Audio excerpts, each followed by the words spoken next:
We at the SCP Files Explored would like to welcome you to the Halloween season with a particularly Halloween-themed SCP, the Goblin Market, SCP-2523, Object Class, Euclid. Special containment procedures are as follows.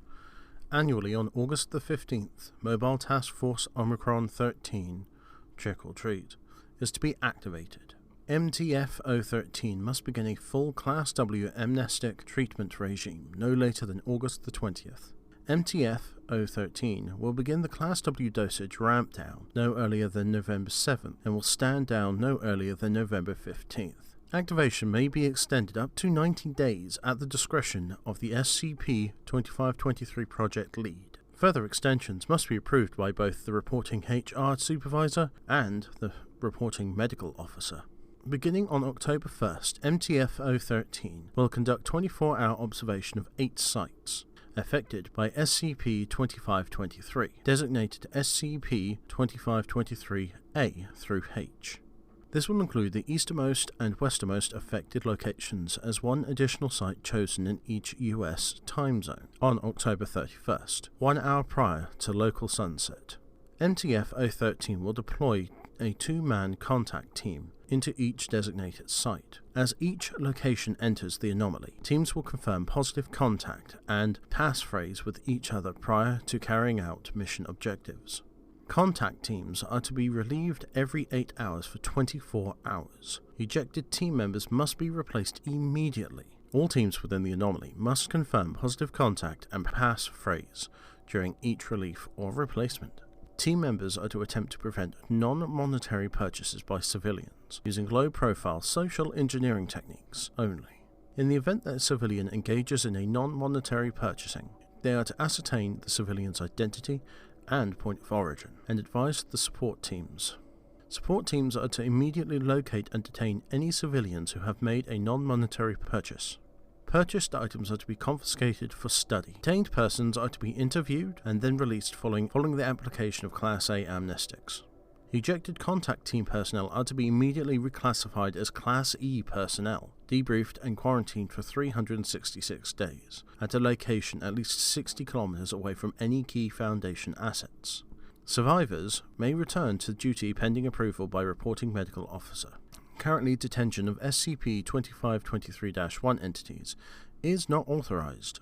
In the event that authorization is reinstated, entities are to be secured with restraints consisting of a minimum of 75% iron by mass. Description of SCP-2523. SCP-2523 is a phenomenon affecting seasonal Halloween costuming and decoration stores in the US and Canada, from sunset on October 31st to sunset on November 1st. It is restricted to stores which are entirely seasonal and does not affect Halloween displays in more permanent businesses.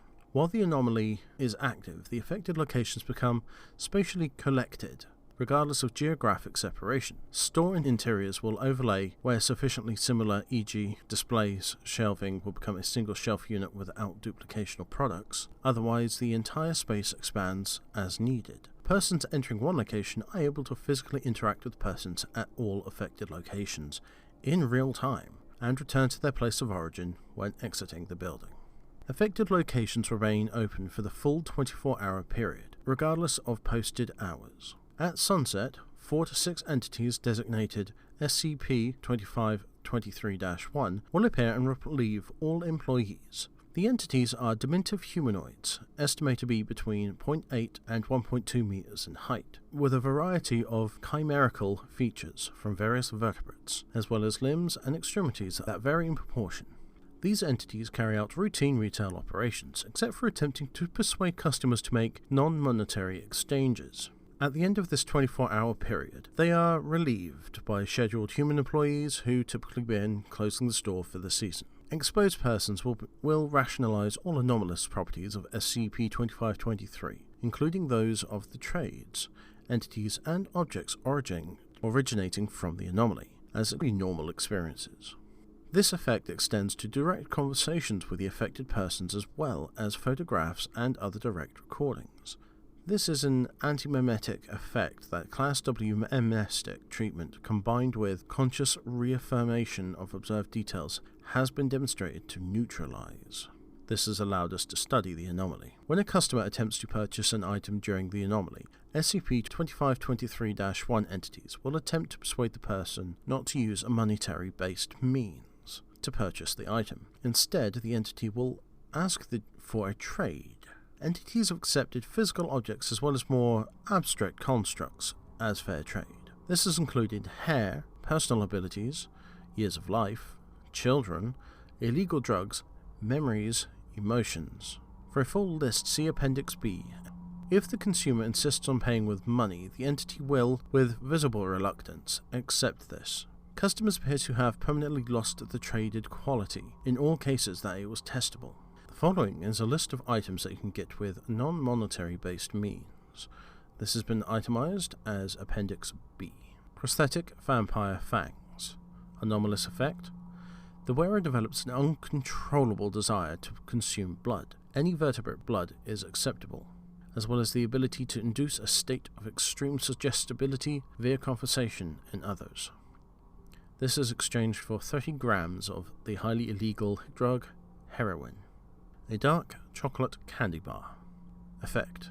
After consuming the bar, the subject lost all interest in food and did not show any signs of starvation, despite consuming nothing else for 28 days. This item was traded for the memory of a childhood family trip. Item: 300 plastic spiders.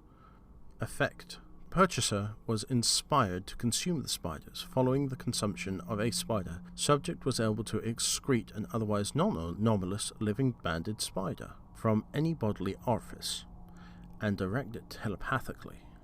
Cost of item: the ability to sing.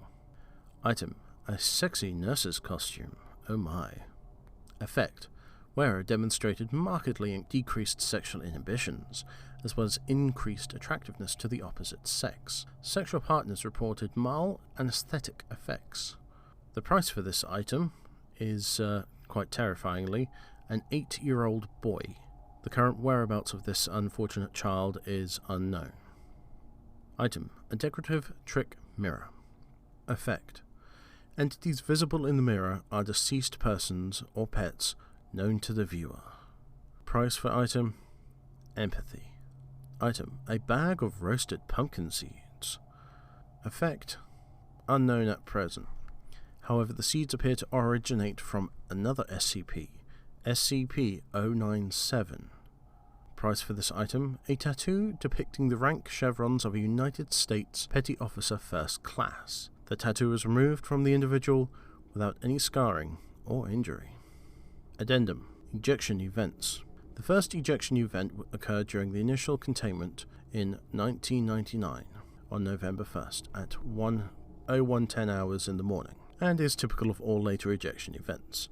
Agent Mahoney attempted to physically block the entrance to the anomaly. An SCP-2523-1 entity emerged and asked the Agent Mahoney to leave. Mahoney refused and began to suffer significant full-body pain, which increased intensity until he complied. Afterwards, Mahoney reported having bad luck, and statistical analysis determined that he and area classified where he was stationed were suffering significantly higher numbers of unfortunate coincidences. This condition ended with his death in a car accident on the 25th of the 1st, 2000. It is suspected as a contributing factor in 17 injuries and 4 fatalities, and 1 Category 3 breach event at area classified. Further testing has determined that the effect persists 366 days. Once ejected, personnel are unable to re-enter the anomaly even after 366-day period has expired. Interview of an SCP-2523-1 entity. This SCP entity has the name tag reading Bobby Goodman.